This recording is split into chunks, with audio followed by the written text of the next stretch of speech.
Graça e paz. Hoje é dia 5 de março de 2020, é domingo. Esse dia é o dia em que há uma convocação nacional para que a Igreja brasileira, ou para que toda a nação brasileira, se coloque diante de Deus em jejum e intercessão. E há uma resposta do povo de Deus. Desde a 0 hora de hoje, o povo de Deus está respondendo. E nessa manhã, quando eu estava orando, eu recebi de Deus uma direção de trazer uma palavra para a igreja brasileira. E aqui está a palavra. Mas primeiro eu quero orar, pedir ao Senhor que venha e pelo Espírito dele fale à igreja. Porque na verdade não é a pastora Tânia Tereza que precisa ser ouvida, mas sim o que o Espírito diz à igreja. Pai, em nome de Jesus, no poderoso nome do teu Filho Jesus, colocamos diante do teu trono de graça nessa hora, nossas vidas, Pai. Reconhecendo que a nossa suficiência vem do Senhor, reconhecendo que a nossa dependência vem do Senhor. Nós dependemos do Senhor para absolutamente tudo, Pai, tudo, tudo. O Senhor é o doador da vida, o Senhor é o formador do universo, o Senhor é o Senhor dos tempos e das épocas. O Senhor é o Deus que tudo pode, que tudo faz, que tudo realiza. O Senhor mesmo diz, acaso a coisa maravilhosa demais para mim? E nós dizemos, tudo posso com o Senhor. Então é no Senhor, Pai, que está tudo que precisamos e é no Senhor que está toda a nossa vitória, Pai. Toda a nossa provisão, toda a nossa proteção, todo o livramento está no Senhor e é do Senhor que vem para nós, Pai. Não há nada que temos que do céu não nos tenha sido dado. Por isso, nesta hora, Pai, eu peço ao Senhor que todo aquele que ouvir esse vídeo, todo aquele que receber essa palavra, ele possa ser tocado pelo Teu Espírito Santo. Não quero que seja por sabedoria nem por entendimento que o Senhor tem me dado. Não é pela palavra persuasiva de sabedoria, como dizia o apóstolo Paulo, mas é pelo Teu poder. E o Teu poder se manifesta através do Teu Espírito Santo. Por isso, venha, Espírito Santo de Deus, venha falar aos nossos corações, em nome de Jesus, em nome de Jesus. Queridos, eu tenho pregado, tem sido a vibe do ministério meu e do pastor Otto, tem sido a vibe dos nossos ensinos, a raiz dos nossos ensinos, palavras de libertação. E nós temos ensinado ao longo de anos e anos, mais de 30 anos, que o mundo espiritual é legal, que não há nada que acontece no mundo espiritual que não tem uma causa. Nós temos dito aquilo que a palavra de Deus tem nos ensinado, são portas abertas para o inimigo, que fazem o inimigo agir. São pecados praticados que dão oportunidade a Satanás para agir na vida das pessoas, das famílias, das cidades, das nações e do planeta. Tenho dito isso em alto e bom som. Se você quiser, escute os vídeos, estão aí, todos eles de graça, no meu canal oficial no YouTube, neste canal.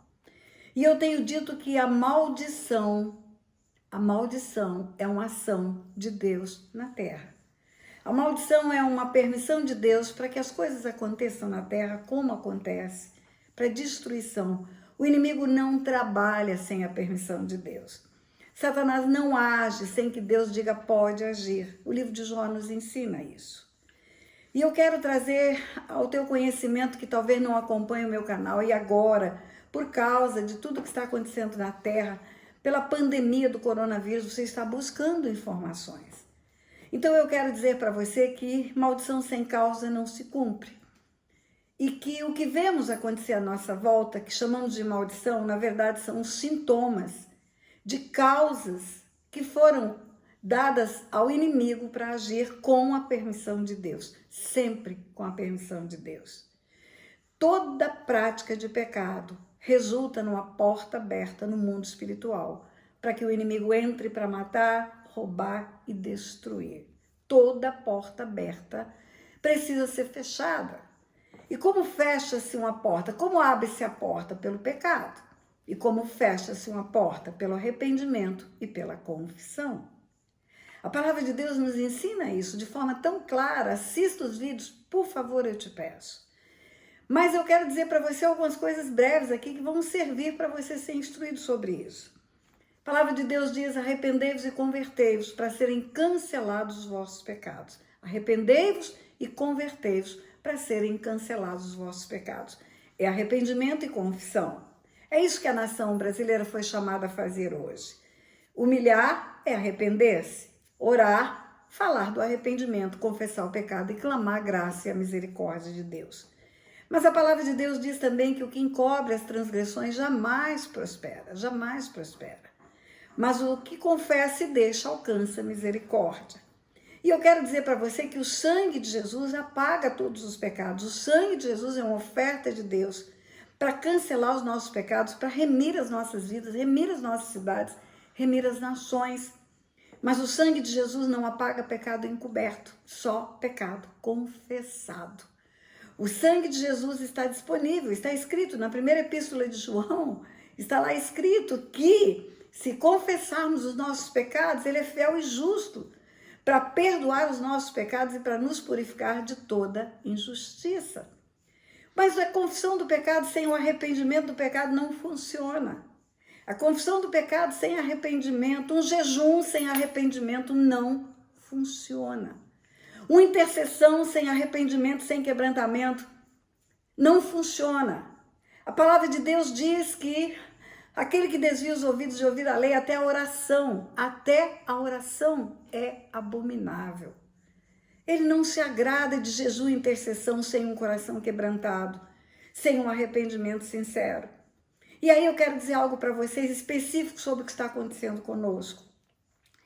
Consequência geracional de pecados, heranças espirituais.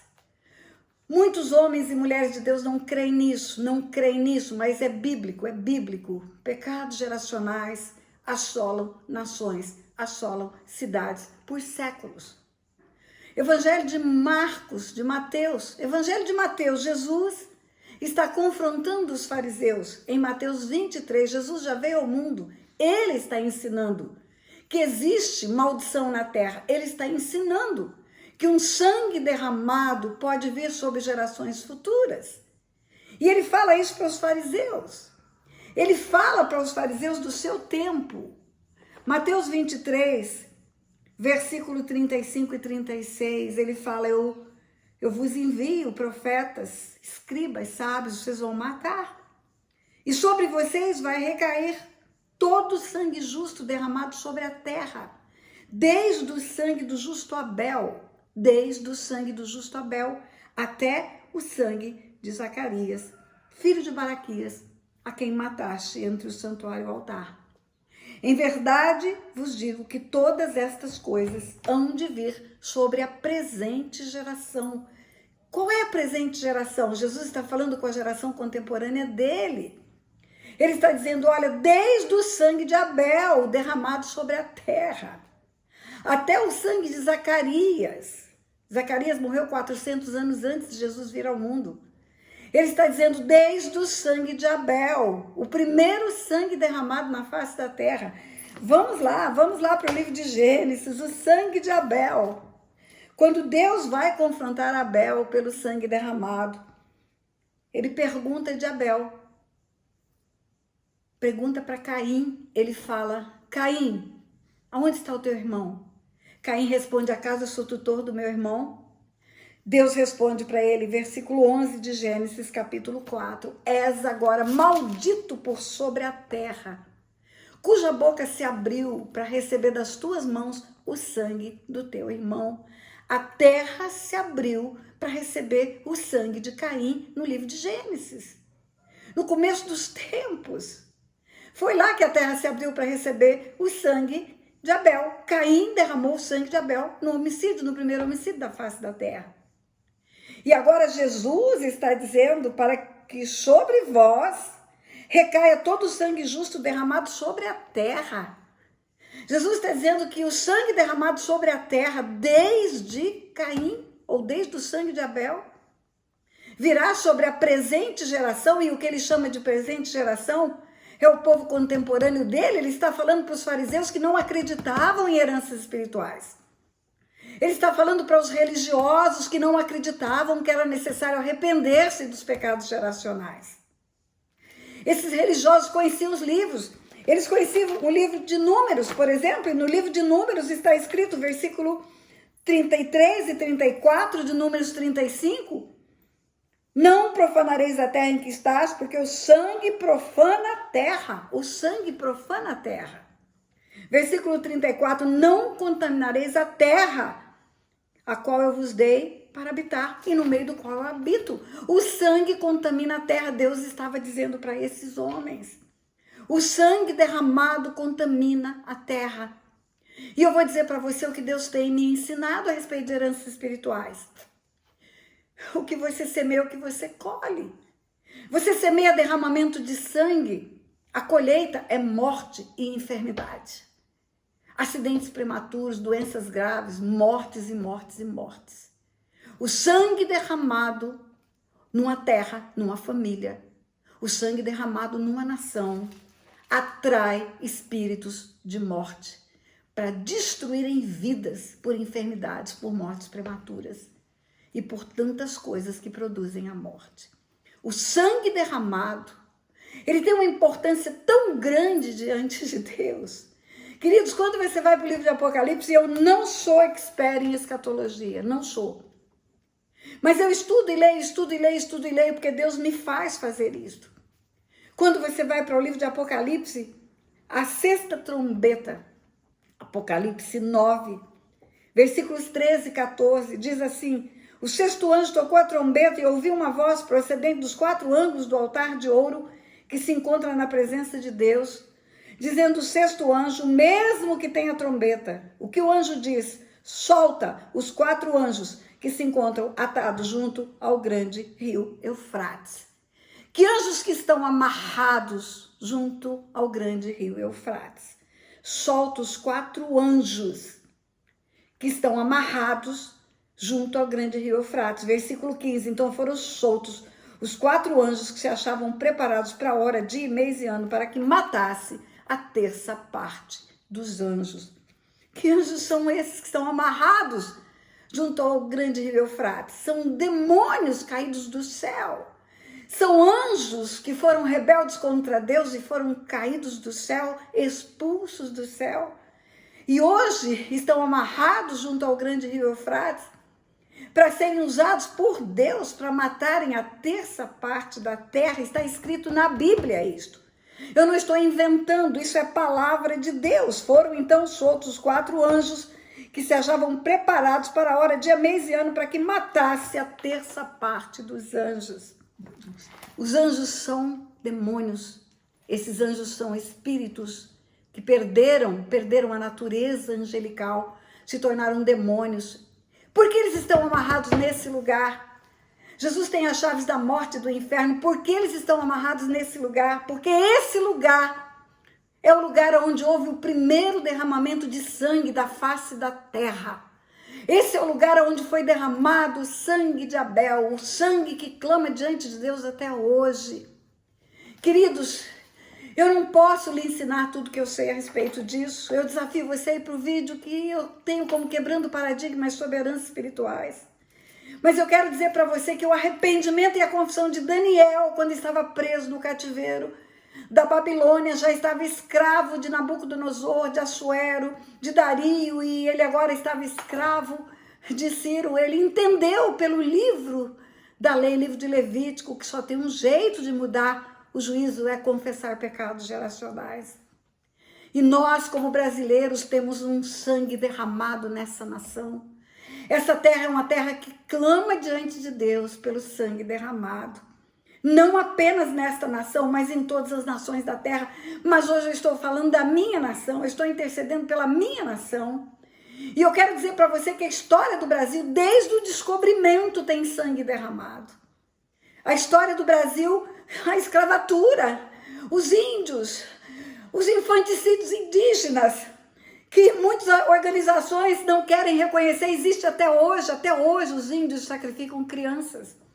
Tem missionários que estão no meio dos índios que já entraram em contato conosco dizendo que ainda existe canibalismo. Até hoje existem derramamentos de sangue no meio indígena. e os nossos lugares de comunidades, e os nossos lugares de violência, os nossos lugares de droga, e a ação desmedida de forças policiais que não são sérias, estão fora do propósito da lei, e aqueles que ainda estão agindo com violência, e aqueles que praticam toda sorte de violência, e aqueles que são coniventes com a violência. O tráfico de drogas produz morte nas comunidades, mas os líderes estão ainda usando drogas, repórteres estão usando drogas, pessoas da alta sociedade usam drogas, e a droga é vendida e parece que é algo muito bom para causar um barato só, mas é o financiamento de homicídios nas comunidades. Pessoas estão morrendo nessa luta contra o tráfico de drogas. Homens e mulheres de Deus que estão tentando evangelizar nas favelas têm que esconder vidas dentro das igrejas. Existe sangue derramado em abortos. A cada minuto nessa nação. Abortos são praticados, vidas são ceifadas. Pessoas que Deus está enviando para a terra com um propósito, com um projeto, morrem no ventre. A nação está marcada pelo derramamento de sangue. E aí não entendemos porque um espírito de morte pôde entrar nesta nação. Ainda não entendemos porque a morte está chegando, ceifando vidas. Queridos, não adianta jejum e nem intercessão sem arrependimento. O nosso arrependimento é que é eficaz para cancelar pecados. Todos nós não conhecemos os nossos antepassados desde o descobrimento do Brasil. Qual de nós conhece? Qual de nós conhece os nossos antepassados que se renderam diante de tanta coisa errada? Muitos de nós não sabemos de nada, mas nós podemos ser a geração do arrependimento, a geração do arrependimento, a geração que clama a Deus, a geração que chega diante de Deus e fala: Deus, olha para nós, olha para nós. Eu quero levar você a fazer isso nesse dia. Ora junto comigo, ora comigo. Se você não sabe orar, fala amém para a minha oração, mas se você sabe, ora comigo agora. Pai amado, Pai bendito, Pai de misericórdia, Pai nosso que estás no céu, em nome de Jesus, Pai, eu me achego diante do teu trono de graça. E eu sei que não estou sozinha, Pai, nisto. Eu sei que tem muitos filhos e filhas tuas que estão fazendo a mesma coisa nesse dia, Pai. Mas o Senhor me deu a oportunidade de ter esse canal para influenciar vidas, Pai. E eu quero ser esse instrumento. Quem sou eu, Pai, diante do teu grande nome, do teu grande poder? Não sou nada, Pai, nada. Mas mesmo não sendo nada, usa minha boca, Pai, usa minha voz, usa o meu coração, Pai, para falar. E eu quero nessa hora, Pai, reconhecer diante do teu trono de graça que nós temos praticado pecados nesta nação, Pai. Que nós temos derramado sangue inocente nesta nação, Pai. Que desde o descobrimento do Brasil, Pai, desde os primeiros homens que vieram para essa terra, Pai, desde os primeiros habitantes dessa terra, Pai, tudo foi feito fora da tua palavra, fora dos teus princípios, Pai. Nos rendemos, Senhor, às circunstâncias. E muitas coisas que fizemos, Pai, ofenderam a tua palavra e os teus princípios. Quanto sangue foi derramado nessa terra. Quanto sangue tem sido derramado, Pai, até os dias de hoje. Quantos homicídios, quantos abortos, quanta violência doméstica, Pai. Oh, Pai, perdoa-nos, Pai, perdoa-nos. Perdoa-nos, Pai. Eu quero dizer como Daniel falou: eu e a casa do meu pai temos pecado contra o Senhor, Pai. Eu e a casa do meu pai temos pecado contra o Senhor, Pai. E pedimos que o Senhor olhe para nós e faz parar tudo isso, Pai. Faz cessar essa praga, faz cessar essa maldição. Reconhecemos o pecado, reconhecemos a transgressão, confessamos a transgressão e pedimos que o sangue de Jesus, Pai, venha sobre nós. E pedimos que o Senhor recolha esse sangue derramado sobre o solo da nação brasileira, Pai. Recolha esse sangue derramado, Pai. Recolha esse sangue derramado, Senhor. Faz estancar essa praga. Faz parar a morte, Senhor. Faz parar a enfermidade, Senhor. Em nome de Jesus. Levanta-te, Senhor, a nosso favor. E venha, Pai. E venha nos dar livramento. Nós te pedimos isso, Pai. Em nome de Jesus. Em nome de Jesus. Em nome de Jesus. Deixa eu dizer algo para você. Da mesma maneira que o sangue derramado na terra amaldiçoou uma vida, amaldiçoou uma família, amaldiçoou uma nação. Tem um sangue derramado, que é o sangue de Jesus, derramado na cruz do Calvário, ele produz vida. O sangue que derramamos produz morte na terra, mas o sangue de Jesus derramado na cruz produz vida na terra. E se você ainda não entregou sua vida para Jesus, se você não entregou ainda a sua história nas mãos de Jesus, faça isso agora. Porque só o sangue de Jesus pode livrar você de toda ação do mal. A palavra de Deus diz que Satanás veio para matar, roubar e destruir. Mas diz também que Jesus veio para destruir as obras do diabo. Ele veio para destruir as obras do diabo. Entrega a tua vida para Jesus agora. Confessa Jesus como teu único Senhor e Salvador. Larga qualquer outro Deus que você se apegou a ele, porque é mentiroso, é mentiroso. Não tem um que morreu na cruz por você. Não tem um que derramou o sangue dele pela sua vida. Não tem um só que morreu na cruz do Calvário por você. Entrega a tua vida para ele agora.